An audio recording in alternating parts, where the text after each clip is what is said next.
What is up, Earthnoids and Spacenoids? I am just a simple new type, and in this episode, we are diving back into the Titans test team in Mobile Suit Gundam Advance of Zeta. Last time, we were introduced to Elliard, where he was arrested for war crimes. We are slowly learning about his past as a Titans test team member. We learned about Conrad, who was once a mobile suit pilot and now works as an attorney for the Legal Affairs Bureau. He is Elliard's defense attorney, and this is the closest we will get to a Gundam Jag storyline. This time, Conrad will get work collecting evidence. We learn more about Elliard's past, and we get caught up in a conspiracy involving an important event in Universal Century. So let's get into this.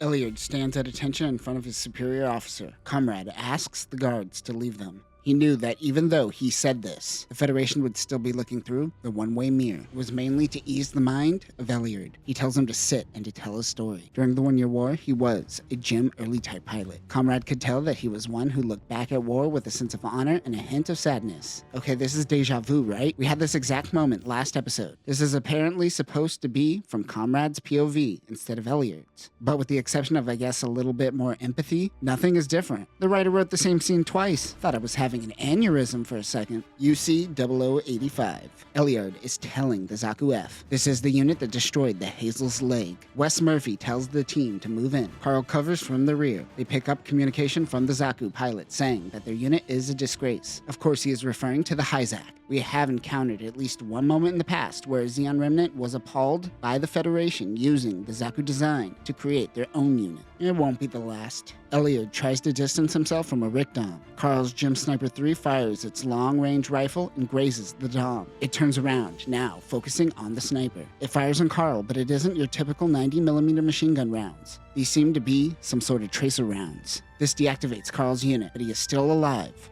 Zeon backups are approaching them, and it is looking hopeless. Elliard started to fear death for the first time in his life. Pete Shelton is trying to fix the Hazel when Audrey April comes in asking what is wrong. There are at least 5 official pieces of artwork that show Audrey, and you're damn right, at least 2 of them show off her boobs. Nice. He mentions the leg isn't working. She gets into the cockpit and types away on the mobile suit system. It only takes her a few seconds to recalibrate the leg. She is heading out, and they suggest they use this opportunity to use the high mobility Hazel. The high mobility form of Hazel is equipped with 3 shield boosters, 1 on each arm and 1 on its backpack.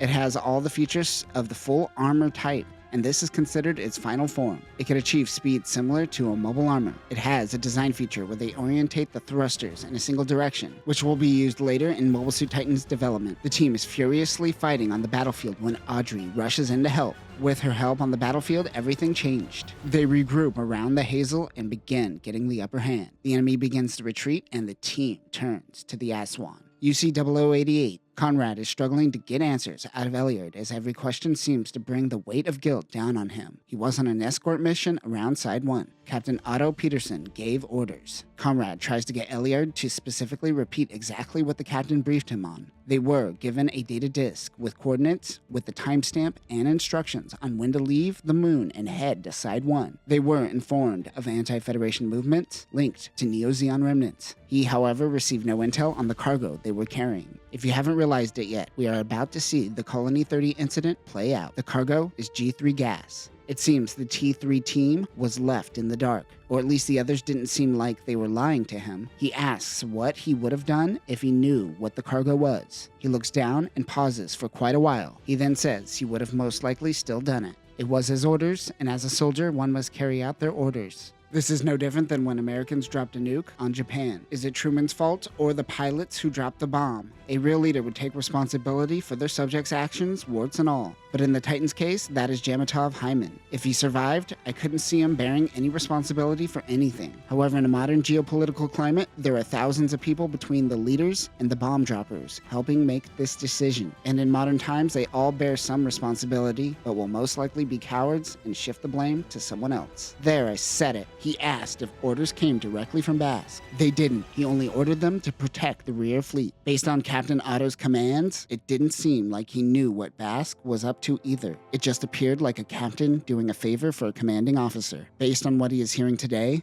There is an error in records. They stop the interrogation for the day, and Elliard is escorted back to his cell. Conrad is bearing witness to the same thing that happened during the Delaz conflict. The Federation's MO is to put the blame on a small faction and shove it under the rug. In this case, the T3 team. This is going to be a hard one due to one crucial detail. Captain Otto went down with the ship. The one man who can corroborate this claim is dead. He doesn't want the Federation to repeat the same failures of the past. He needs to get into contact with other members of the T3 team. He looks up records of Commander Wes Murphy. He was injured and returned to the ship, where the captain then told everyone to abandon ship in a lifeboat. His lifeboat was saved, and he was taken to a Federation hospital, and the records stop there. Is he even still alive? He then searches Carl Matsubara. He was discharged, and then there was no record since he is no longer in the military. Audrey April's record is the same as Carl's. Time to find these people. And by find, I mean he calls his secretary Joanna to do all the work for him.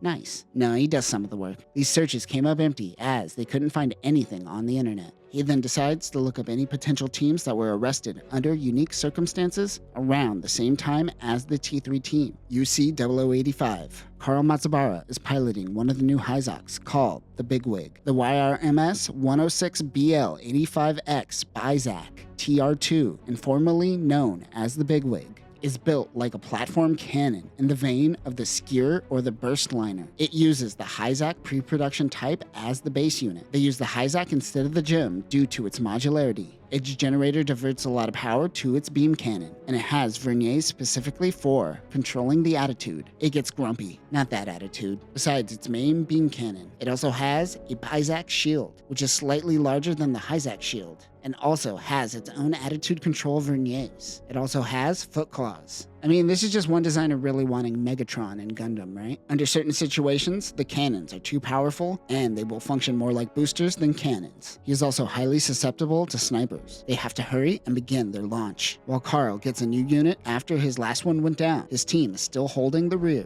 They are informed by Bass that Neo-Zeon remnants have broken through their defenses, and the Aswan must intercept them. Elliard is currently in a Jim Kai when he hears Carl on the comms. He can't see Carl on the radars as the Bigwig is such a long-range unit, and he probably is nowhere near him. They spot a Zanzibar with an old Xeon ID code that suggests these are tried-and-true veterans. Carl says he is firing. Elliard still can't pick him up on radar, so he rushes out of the way. Better hope he doesn't get in the way. A giant beam blast comes barreling through space. It misses the ship. His sights were slightly off. Carl recalibrates and prepares for another shot. Neo-Zeon launches their mobile suits. It is the F-Type Zaku and the Rick-Dom from the previous encounter. The team will hold off the mobile suits while Carl recharges. 3 more enemy mobile suits approach them, but they seem to be heading in the opposite direction. They notice that there is a civilian ship near the Zanzibar. They don't know what's happening, and there is a Zaku still rushing at him, so he has to react fast. They also ID a gym near the shuttle. Murphy yells out on the comms not to shoot. They can't hit civilians, as they have to maintain their pride as a Titan.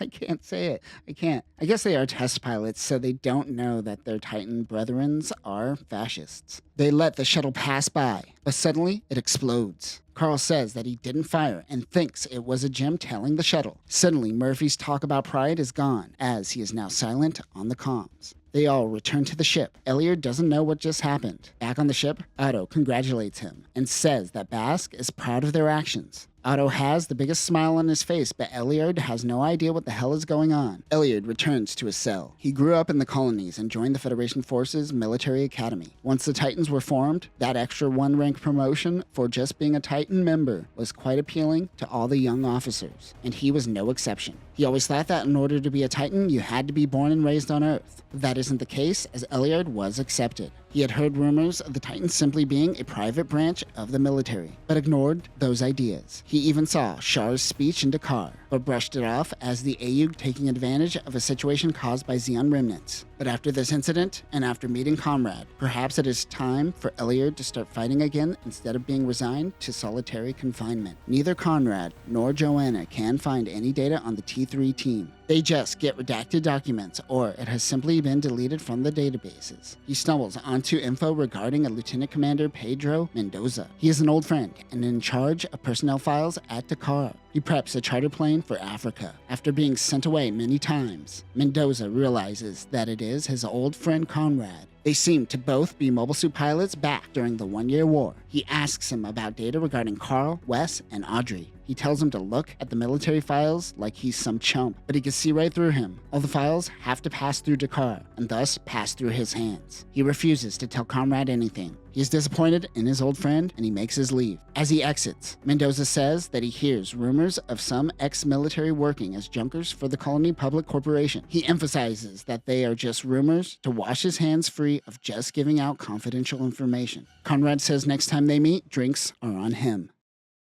And that will do it for this episode. I know a lot of you are really into Titans Test Team mobile suits, as they are some of the wildest designs. But I am honestly more interested in the political intrigue. This is on the level of the plot to assassinate Garen. This story makes you want to know more. Next time, Elliard will launch in Gundam Hazel 2. We will learn more about Zeon remnants and the Zanzibar. And in UC-0088, Elliard will have his plea hearing with the Federation court system. But that will do it for now, new types. Remember, the Federation will throw you under the bus. Peace.